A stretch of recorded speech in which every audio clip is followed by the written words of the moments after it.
Hi, my name is Kim Wiggins, and welcome to my older adult oral video presentation. Um, I interviewed a coworker of mine who recently turned 69 um, in March, and we chatted and actually had a great conversation. I have been working with him for about a year and a half now, and I learned a lot more about him. There were a couple things that I knew, but didn't really know in depth. So the theorist that I decided to go with was Eric Erickson, and to focus my attention on stage 6, which is intimacy versus isolation. Um, so we talked about his life from the ages of 18 to 40, and had a discussion, and this is how my presentation came about.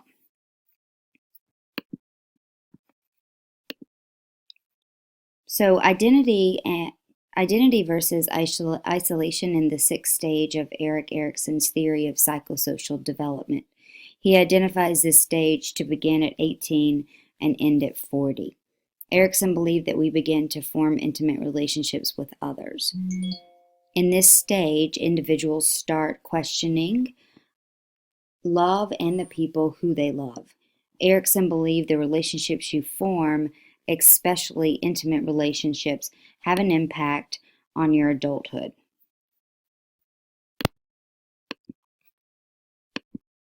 So, when talking with my interviewee between the ages of 18 and 40, he finished his college degree and majored in psychology with a focus in pastoral care and counseling. Um, he also married his wife at the age of 22. After college and marrying his fiancee, they left Mississippi and he started seminary and took a job as a mental health technician at Emory Hospital. He identifies this time as the beginning of his emotional issues with depression and anxiety. He states that he was looking forward to going to seminary school. I don't think from our conversation that he really knew what that was going to look like, and possibly not knowing what marriage was going to look like either, and those two going on at the same time. So those were two big consequential events going on in his life at that time. Not only did my interviewee leave Mississippi and headed to Atlanta to start seminary school and marriage, he also took a job as a mental health technician at Emory Hospital, and stated that he was one of the first people to develop some programs with Emory University too. So I think that was a big stress in his life. And that brought about some depression and anxiety during this stage in his life.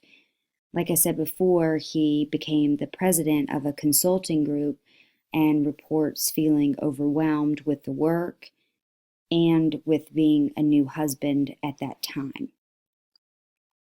He said he also encountered issues within the church and society and concerns with the Vietnam War.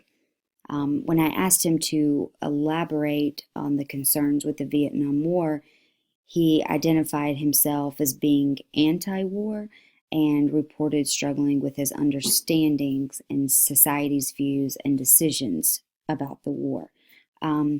He did not elaborate whether or not his partner was anti-war as well, and I think those beliefs maybe clashed with some of the thoughts and views of the other people in seminary school, and that seemed to be quite an overwhelming time period for him. Another issue with seminary, when I talked to my interviewee, um, he mentioned that opinions were not easily, I guess, invited, um, and that it was you do this, you say this. If I tell you to go here, you go here. So I think that his freedom was compromised, um, and that was a struggle for him. So moving on to the next slide, psychosocial and crisis resolution. Um, During intimacy versus isolation, individuals are exploring relationships and cultivating a sense of identity. The psychosocial crisis that can arise during this stage is lack of identity can increase the likelihood. I think this new direction he was going in his life um, hit him pretty hard because it wasn't the way that he had viewed things when he was leaving Mississippi. And I think that this was a trigger for his depression and isolation. Moving on to the next slide, I believe one of the factors that came into play was religion. According to our interview, his expectations of seminary changed once being directly involved in it. And there were incongruities with his chaplain and possibly created insecurities about his decision to enter seminary. And I don't know that this is something that he felt comfortable talking to his wife about because he, uprooted things and brought her with him. So I think he was just getting the inside view of what seminary school actually looked like, and that became, I think that became a big secret in his life, from what I gathered from our interview. Moving on to the next slide. In my assessment, I believe my interviewee was oppressed by his own thoughts and beliefs and how they differed from the church, and what he thought the church was going to offer. And they differed from the church, the chaplain, society, and political issues that arose during that time, which during the Vietnam War and him being anti-war. This uncertainty and perplexity changed his views and his expectations of what life was supposed to look like. And I believe this muddle and puzzlement of the way the world worked in his eyes generated and activated his depression, and some of his isolation, along with trying to figure out his place in the church and his role in the society and his new job working as a mental health tech. I think developed confusion in his life. And I don't know that that was something that he could easily voice his concerns about. And when we spoke about the chaplain, he described his chaplain as being strict and reserved and not not easily not someone you could easily approach. Um, so I think this struggle with him, he didn't have anywhere to turn to.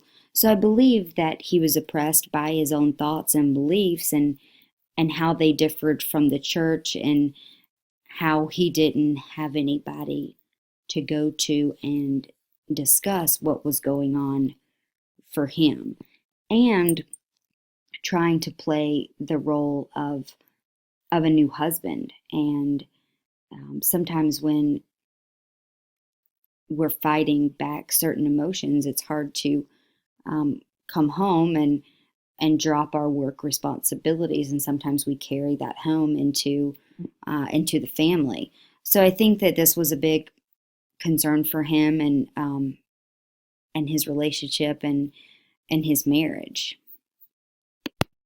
In our interview, we also talked about an author, Brennan Manning, who